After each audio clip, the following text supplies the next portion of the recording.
Hey mama da bega nyang man ma go nya di la ka chiek dieli man ma go long nya we ga ka man me di chi ner ka mala ma go mam mala ya kila dia tes ke ni ndu ne dia nyora ka man mama nya chol chi mare please ne dial ka liba man ma go long man me di mala man ban tiu da nya ma ko ni nya ja la mala sis man ma go Sophia man mo ga dear sis male man mo ga beautiful male man mo ga right male okay ngana mabere yene ideality aha da mare tang andro chai binore please chai binore liam na mandane nya chor we gwar liam na nya chor chia ko nyang ni nyon ban te ka roi magora babalat liam na jama we nyani yo okay ramagoro de bere temba balar be yonore chuna me e chode te ne rendi al manu galong brother galwag dak male man me dide long shankwas panwa male man mo galong chiner ka male mo galong bu wow nyang gon we real male na tani anti male long time I miss you lo de tel kanendo man mo galong gato idiot male hey chima yendi al rei man mo galong brother gan mai man mo ga man me dide long time indeed kwar mo ga ambol sis nyama kwai I miss you sis man mo ga long hiner ka male man me did wana me male mo ga long male James man mo ga long male James kwar male I salute you thanks for watching loite hiner ka male me did long male okay male mo ga long man me did male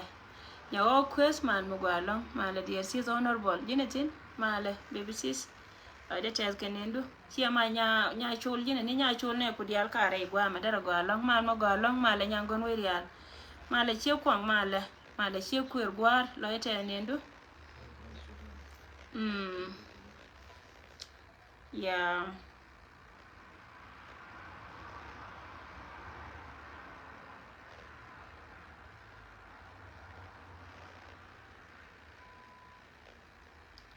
mama nya chul I don't know again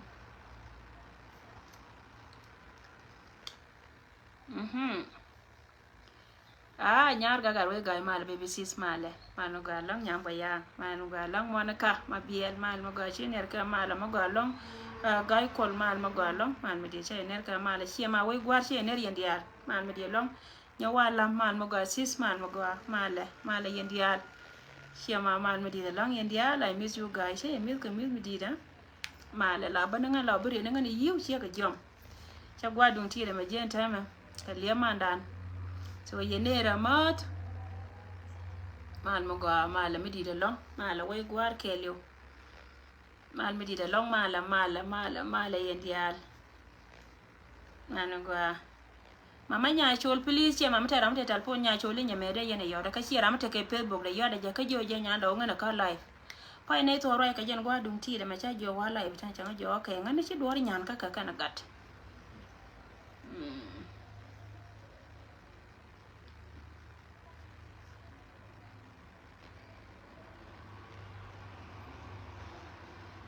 yeah shwanga mera gor gwa do diena ma kui dang ma agur mo yo long yo is okay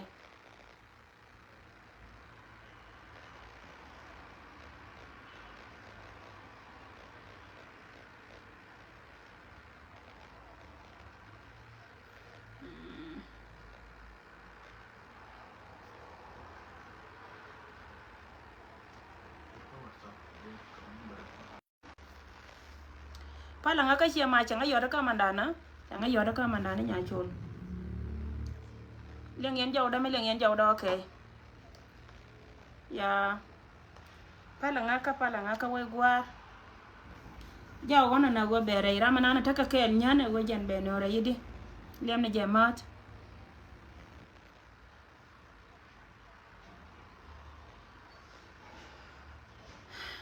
Ambassador Isaac man mo go dear brother man mo go long hello I'm good man mo go long man mo di ndi ache nyor man ja wana na we beberei mal ma go long mal ma go jag dak mal ma go man di jon kan male gar yel mal me dit ja wana na mandana we beberei changa yoda kan tame la we ja wana na mo we wanya ni yo we gwar bia nei pala ka kos sie do da che nen ba gwa me dong de kule no re chang cha no re ba kwi da dia na ba kwi je de accept di kwi de so tame che nen ba kan ne te gwi che nen ba kan ne te gwi mandana nya cho ko ja en okay good we gwar pal na roda na ka loy dun ko jam wana ka miliam ne la wo jan la yor ka telefon ko la lo ya ka je la kwa je la kam direction so pala ka liam na je liam na mandani nya chol dong ba wana kana tama mu we nyani yo kala ba cho baga man mu galo man mu dit mala man mu dit lo brother gade dak man mu go mane man mu dit ay jag mala yendi ashe nyor ka mala mu go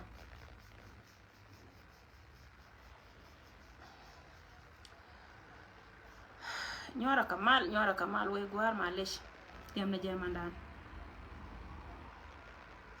man mo galo man mo go brother charien rach male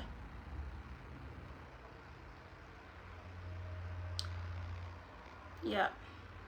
ngan tela nga topic ka tela la arti no ngana kara no ngana mandan yani dia la kono pay bere te mandan ne chano ko no live shanga dan mandan nya chola jen goro da topic de medan e chano ngo goro je de ba continue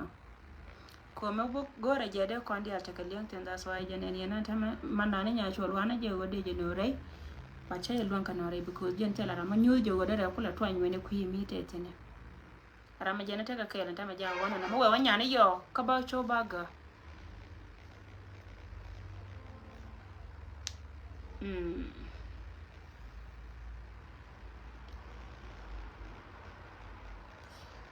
mala mo go long man mo dit mala man mo ga che indian ner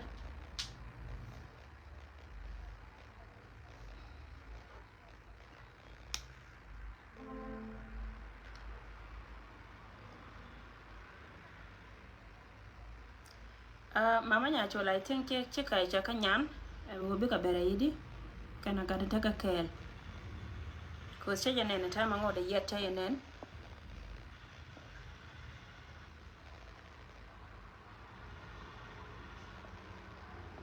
ngode che janen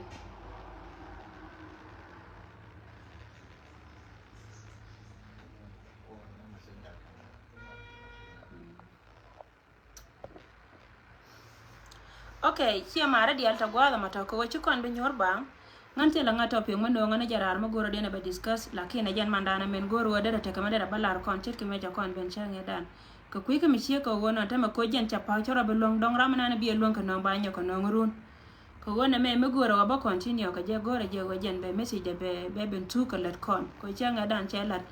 ko wachi kon goro bi video ba bara long chwa jo ngo anta ma goro je ta ko kende ba nya kamala da ka jala jel ka ka dor kende ni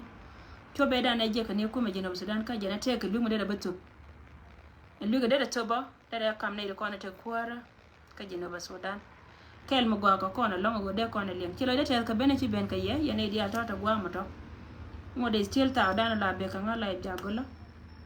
irun ba nong lai mo wara manan te menongje